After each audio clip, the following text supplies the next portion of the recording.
Hello, this is ANN Your World Your News and you are watching World News.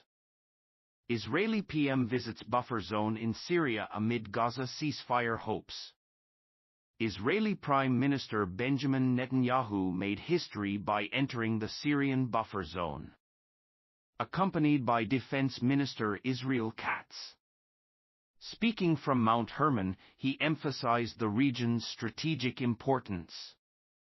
Meanwhile, international mediation efforts are intensifying, with a potential Gaza ceasefire agreement on the horizon.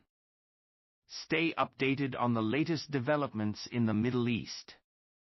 After the fall of Bashar al-Assad's regime in Syria on December 8, Israeli soldiers entered the buffer zone located between the two countries.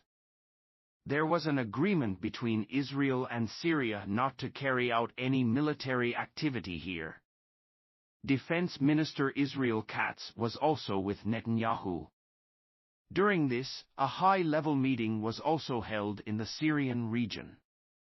Netanyahu said that the Israeli army will remain in a buffer zone on the Syrian border, especially on the peak of Mount Hermon, until another arrangement is found that will ensure Israel's security.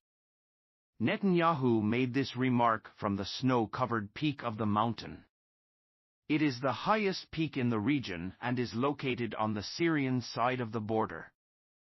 Netanyahu said that he went to the summit of Mount Hermon as a soldier 53 years ago.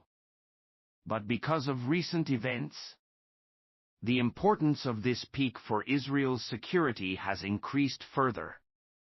The possibility of the conflict going on in the Gaza Strip for the last 14 months coming to an end has increased.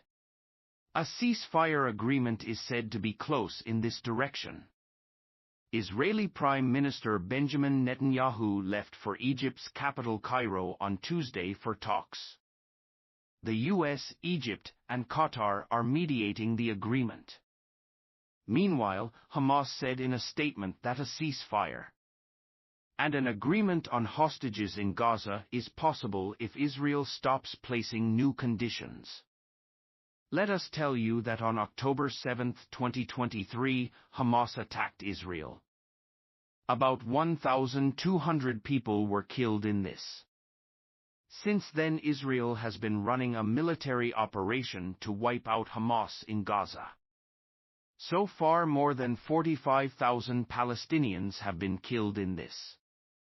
According to sources, Netanyahu has left for Cairo for talks on a ceasefire in Gaza.